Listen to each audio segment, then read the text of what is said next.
his mom and his brother, who are now both dead.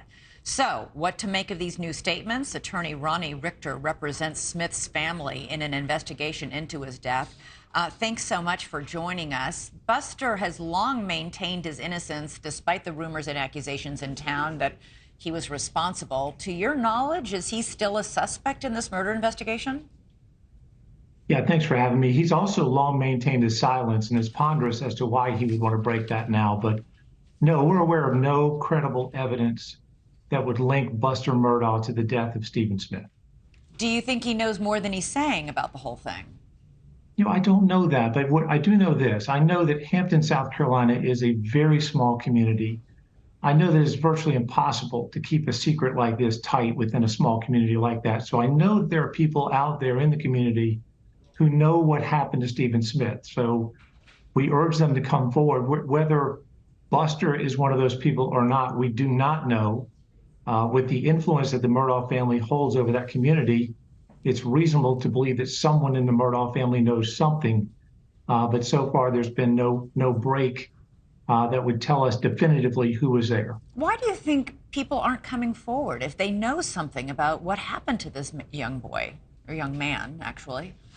Yeah, I don't know. This all came out in the context of the murder trial for Alex Murdaugh. So Stephen is killed in 2015, and his case goes cold almost immediately. And it's only revived in the context of the investigation into Alex Murdaugh's murders. And we don't know what was said in the context of that investigation, but something caused investigators to take a fresh look at Stephen Smith. And again, it's in the context of investigating Alex Murdaugh. And so it might speak to the grip that the Murdaugh family has or had over that town, that people were just uncomfortable. It wasn't a safe space in which to come forward with information about anything. A lot of this case made no sense. Police originally ruled that Stephen Smith died after being hit by a car, but no car was ever found with signs of a hit and run. And Smith's body did not have the telltale signs of a hit and run. So his body was exhumed for a second autopsy. Do you know what police learned from that second autopsy? Yeah, I do.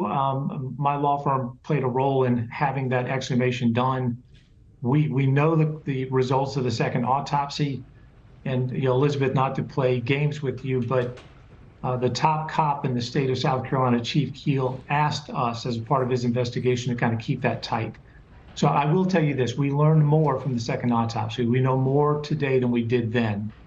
And I know that SLED sees that second autopsy as a very valuable tool in their investigation.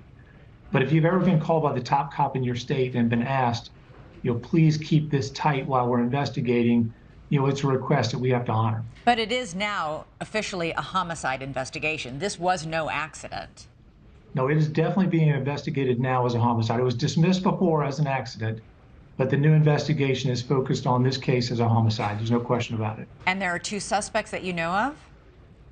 We know that there are two persons of interest. I wouldn't go so far as to say suspect, but there are at least two that SLED has been focused on. Again, not aware of any break in the case that would result in an indictment, but we're told by the state that they're getting very close.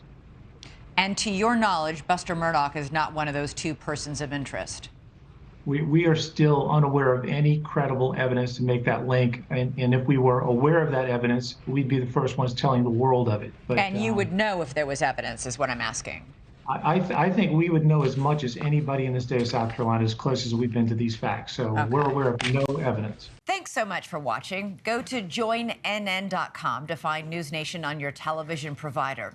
And don't forget to click the red subscribe button below to get more of NewsNation's fact-driven, unbiased coverage.